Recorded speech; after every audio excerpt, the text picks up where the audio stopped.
Bienvenue, chers amis, dans la suite de notre voyage à travers le livre « La tragédie des siècles » d'Ellen White. Dans la vidéo précédente, nous avons vu comment les prophéties d'Apocalypse 11 ont prédit les événements qui ont conduit à la Révolution française.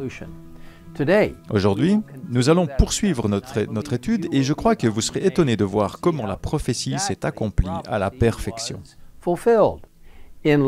En examinant Apocalypse 11, nous reprenons au verset 7 et continuons avec les versets 8 et 10.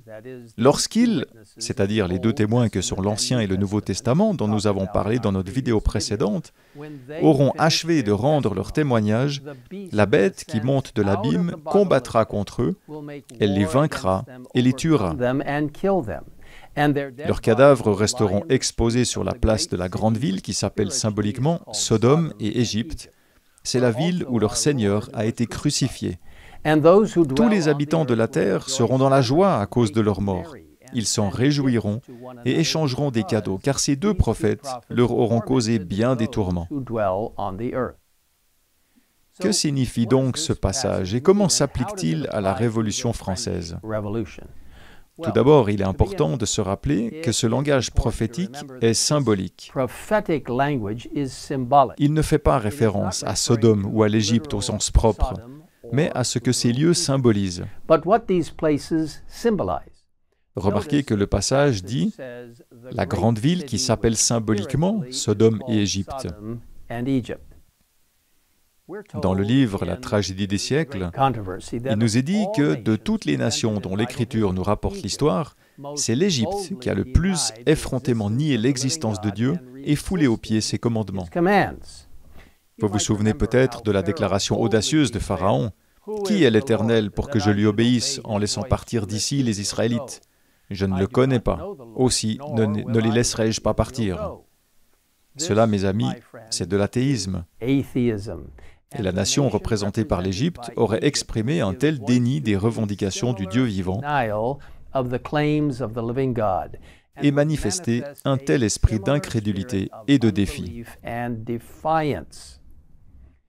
La grande ville décrite dans Apocalypse 11 est également comparée spirituellement à Sodome.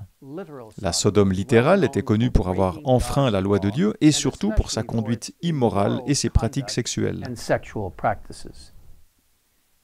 Ellen White écrit « Il ressort donc des paroles du prophète que peu avant l'an 1798, un gouvernement sortant de l'abîme devait s'élever pour faire la guerre à la parole de Dieu.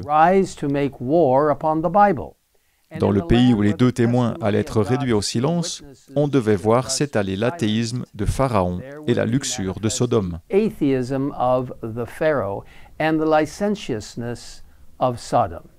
Elle continue en disant « Cette prophétie a reçu l'accomplissement le plus frappant dans l'histoire de la France. » C'est au cours de la Révolution française, en 1793, qu'un corps législatif officiel a renoncé à l'unanimité à la croyance et au culte de Dieu. Nous lisons que la France occupe une place à part dans les annales de l'humanité, étant le seul État qui, par une décision de son assemblée législative, ait déclaré l'inexistence de Dieu et dont la vaste majorité de sa population, tant dans la capitale qu'en province, ait accueilli cette nouvelle par des danses et des chants de joie. Dans Apocalypse 11, au verset 8, nous lisons « Leurs cadavres, en référence aux Écritures, resteront exposés sur la place de la grande ville qui s'appelle symboliquement Sodome et Égypte. C'est la ville où leur Seigneur a été crucifié. » Que signifie cette phrase « où leur Seigneur a été crucifié » ? Nous lisons que ce détail prophétique s'était également réalisé. Aucun pays, au cours de son histoire, n'avait manifesté autant d'inimitié que la France contre Jésus-Christ. Par les persécutions qu'elle avait fait subir au cours des siècles aux confesseurs de l'Évangile, elle avait réellement crucifié le Seigneur dans la personne de ses disciples. Pendant des siècles, le sang des martyrs a coulé en France. Les Vaudois, les Albigeois et les courageux Huguenots ont tenté d'apporter la lumière de l'Évangile dans leur pays, mais ils ont été traités en parias et pourchassés comme des fauves. La persécution des protestants en France a atteint son apogée sous Louis XIV. Catholique fervent et connu sous le nom de Roi Soleil, Louis XIV a approuvé ce que l'on a appelé le massacre de la Saint-Barthélemy, l'un des massacres les plus sanglants et les plus impitoyables de tous les temps.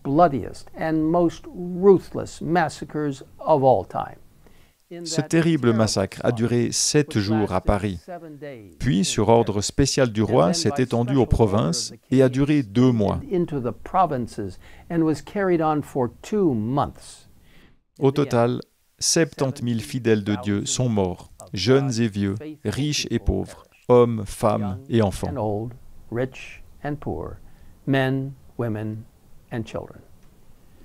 Il nous est dit que lorsque la nouvelle du massacre parvint à Rome, il y eut une grande joie. Le canon de Saint-Ange se fit entendre en signe de joyeux salut. Les cloches de toutes les églises sonnèrent à toute volée. Les feux de joie transformèrent la nuit en jour. Le décor était désormais planté pour la sanglante Révolution française. Dans Galates 6, au verset 7, la Bible nous dit « Ne vous faites pas d'illusions. Dieu ne se laisse pas traiter avec mépris. On récolte ce que l'on a semé. » Le même esprit maître qui a conduit le massacre de la nuit de la Saint-Barthélemy a également dirigé les scènes de la Révolution. Mais même dans la nuit la plus sombre, Dieu n'oublie pas son peuple. Sa parole n'a pas été réduite au silence pour toujours. Comme nous le verrons dans notre prochaine vidéo, sa lumière a surgi des cendres et a contribué à briller plus que jamais, apportant espoir et courage dans la vie de millions de personnes. Et maintenant, je vous invite à prier avec moi. Père Céleste, fais-nous continuer à comprendre comment, lorsque les gens évitent et annulent la parole de Dieu, des résultats terribles se produisent.